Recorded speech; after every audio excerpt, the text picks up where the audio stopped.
రాజకీయాల్లో 3 దశాబ్దాల పాటు చక్రం తిప్పిన లాలూ ప్రసాద్ యాదవ్ చెరగని ముద్ర వేశారు. లాలూ తన కుమారుడు తేజస్విని సీఎం చేసేందుకు సరికొత్త వ్యూహాలు రచిస్తూ ఉన్నారు. లాలూ ప్రసాద్ యాదవ్ తన కుమారుడిని సీఎం పీఠంపై కూర్చోబెట్టేందుకు చేసే ప్రయత్నంలో సక్సెస్ అయ్యే అవకాశం ఉందా? మరొకసారి ఆర్జేడీకి ముస్లిం యాదవ సామాజిక వర్గం మద్దతుగా నిలుస్తుందా?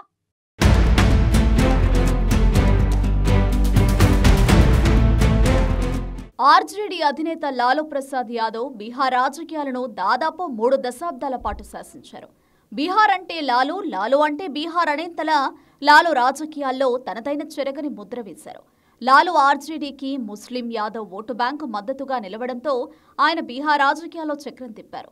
అయితే అందుకు మందిర్, మండల్ అంశాలు లాలూకు ఎంతగానో ఉపయోగపడ్డాయి. ప్రస్తుతం అనారోగ్య సమస్యలతో బాధపడుతున్న లాలూ తాను వెనకుండి తన కుమారుడు రాజకీయ వారసుడు తేజస్వి యాదవ్ను ముందుకు నడిపిస్తున్నారు. ముస్లిం యాదవ్ ఫార్ములాతో ఆర్జేడీకి పూర్వ వైభవం తేవడం సహా తన కుమారుడు రాజకీయ వారసుడు తేజస్వి యాదవ్ను సీఎం పీఠంపై కూర్చోబెట్టడమే లక్ష్యంగా లాలూ వ్యూహాలు రచిస్తున్నారు. 1990లో మందిర్, మండల్ అంశాలు దేశ రాజకీయాలను పూర్తిగా మార్చేశాయి. వెనుకబడిన తరగతులను రిజర్వేషన్లు కల్పించాలన్న మండల్ కమిషన్ సిఫార్సులను అమలు చేయాలని అప్పటి ప్రధాని వీపీ సింగ్ నిర్ణయించగా బీజేపీ సీనియర్ నేత లాల్ కృష్ణ అద్వానీ అయోధ్యలో రామ మందిరం నిర్మించాలని డిమాండ్ చేశారు. ఒకరు రాజకీయాల్లో బీసీ కార్డును కీలక అంశంగా మార్చగా మరొకరు 2 ఎంపీలు ఉన్న బీజేపీని ప్రపంచంలోని అతిపెద్ద రాజకీయ పార్టీగా అవతరించేందుకు కారణమయ్యారు.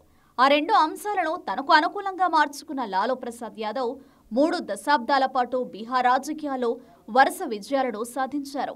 రాజీవ్ గాంధీ సారథ్యంలోని కాంగ్రెస్ పార్టీ 1989 లోక్సభ ఎన్నికల్లో మెజారిటీని సాధించడంలో విఫలమైంది. మరోవైపు బోఫోర్స్ కుంభకోణం తర్వాత కాంగ్రెస్ కు రాజీనామా చేసిన వీపీ సింగ్ జనతాదళ్ పార్టీని ఏర్పాటు చేశారు. బీజేపీ మద్దతుతో కేంద్రంలో వీపీ సింగ్ సారథ్యంలో యునైటెడ్ ఫ్రంట్ ప్రభుత్వం ఏర్పాటైంది. 1990 ఆగస్టులో వీపీ సింగ్ ప్రభుత్వం బీసీలకు విద్య, ఉద్యోగాల్లో 27% రిజర్వేషన్లు కల్పించాలన్న మండల్ కమిషన్ సిఫార్సులను అమలు చేయాలని నిర్ణయించింది. దీంతో దేశవ్యాప్తంగా పెద్ద ఎత్తున ఆందోళనలు ఉవ్వెత్తున ఎగిసిపడ్డాయి. రిజర్వేషన్లకు వ్యతిరేకంగా ఎంతో మంది యువకులు ఆత్మాహుతికి పాల్పడ్డారు. ఆ 2 అంశాలు లాలూకు జాక్పాట్గా మారాయి. రిజర్వేషన్ల అంశం అగ్రవర్ణాల వారిని బీసీ వ్యతిరేకులు అనే ముద్ర పడేలా చేసింది. అప్పుడు బీహార్ సీఎంగా ఉన్న లాలూ కుల ఆధిపత్యానికి వ్యతిరేకంగా పోరాడుతున్న వ్యక్తిగా తనను తాను మలుచుకున్నారు. ఆ నిర్ణయమే లాలూకు రాజకీయంగా చాలా ప్రయోజనకరంగా మారింది.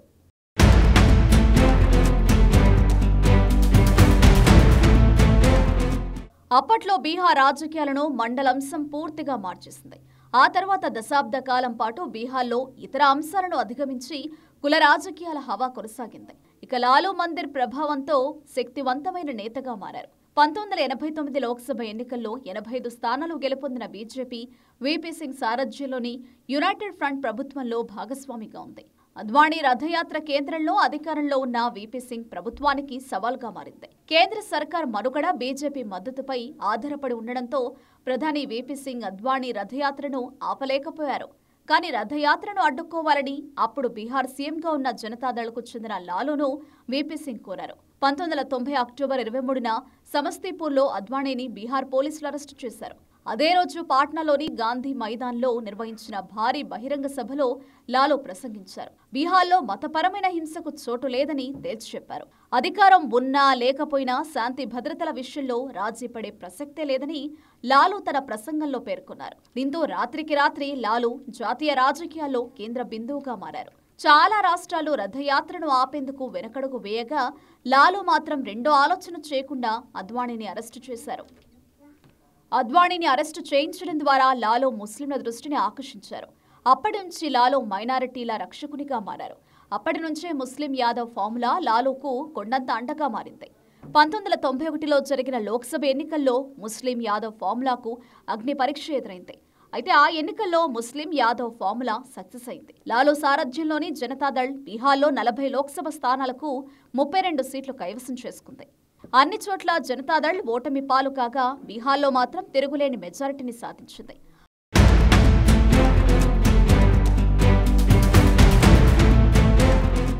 ఆ సమయంలో అత్యంత వెనుకబడిన వర్గాలు బీహార్ జనాభాలో 52% మైనారిటీలు 12% ఉన్నారు. కాంగ్రెస్ కు దశాబ్దాల పాటు అగ్రవర్ణాలు ముస్లింలు, హరిజనులు అత్యంత వెనుకబడిన వర్గాల ఓటు బ్యాంకు ఉండేది. మందిర్ మండల అంశాలతో పరిస్థితులు పూర్తిగా మారిపోయాయి. బీహార్లో బీసీలు, ముస్లింలకు లాలునే పెద్ద దిక్కుగా మారడంతో వారి మద్దతు ఆర్జేడీకే దక్కుతూ వచ్చింది. అదే సమయంలో కాంగ్రెస్ కు ముస్లింలు వ్యతిరేకంగా మారారు. అయోధ్యలో శిలాన్యాస్ కు రాజీవ్ గాంధీ ప్రభుత్వం అనుమతి ఇవ్వడంతో దేశంలోని ముస్లింలంతా అసంతృప్తి చెందారు. దీంతో వారంతా కాంగ్రెస్ కు వ్యతిరేకంగా మారారు. బీహార్లో ముస్లింలు లాలు ఆర్జేడీ వైపు మళ్లారు. 1995లో జరిగిన బీహార్ అసెంబ్లీ ఎన్నికల్లో లాలు సారథ్యంలోని జనతాదళ్ 167 స్థానాలతో జయకేతనం ఎగురవేసింది. అప్పుడు కూడా ముస్లిం యాదవ్ ఫార్ములా లాలూకు కలిసొచ్చింది. అప్పటి నుంచి కాంగ్రెస్ ముస్లిం ఓటు బ్యాంకు కోసం అష్టకష్టాలు పడుతోంది. జనతాదళ్ నుంచి బయటకొచ్చి ఆర్జేడీని ఏర్పాటు చేసుకున్న లాలూకు అప్పటి నుంచి బీహార్ ముస్లింలు వెన్నుదన్నుగా నిలిచారు. 2020 బీహార్ అసెంబ్లీ ఎన్నికల్లోనూ ఆర్జేడీ అతిపెద్దగా అవతరించింది. కాంగ్రెస్ పార్టీ పేలవ ప్రదర్శన కారణంగా మహాగఠబంధన్ అధికారం కోల్పోయింది. అయితే సీమాంచల్లో అసదుద్దీన్ ఓవైసీ నేతృత్వంలోని ఏఎంఐఎం 5 సీట్లు గెలుపొందింది. ఆ తర్వాత 4 ఎమ్మెల్యేలు ఆర్జేడీలో చేరిపారు. లాలుకు దశాబ్దాలుగా ఉన్న ఓటు బ్యాంకుకు అసదుద్దీన్ ఓవైసీ సవాల్ విసిరారు. అందుకే ప్రతిపక్ష కూటమిలో ఓవైసీ చేరేందుకు ప్రయత్నిస్తున్నా ఆర్జేడీ అంగీకరించకపోవడానికి ఈ ఫలితాలే కారణమని తెలుస్తోంది. ప్రస్తుతం బీహార్ రాజకీయాల్లో చాలా మార్పులొచ్చాయి. ఈబీసీ ఓట్లను ఎన్డీఏ గణనీయంగా సంపాదించుకుంది. కానీ ముస్లిం యాదవ్ ఫార్ములా ఇప్పటికీ ఆర్జేడీకి ఓటు బ్యాంకుగానే ఉంది. ఈసారి కూడా యాదవ్ ముస్లిం ఫార్ములా తమకు విజయాన్ని అందిస్తుందని భావిస్తున్న లాలు తన కుమారుడిని సీఎం చేయాలనే ఆలోచనలో ఉన్నారు. అయితే లాలు ప్లాన్ ఎంతవరకు వర్కౌట్ అవుతుంది అనేది ఆసక్తికరంగా మారింది.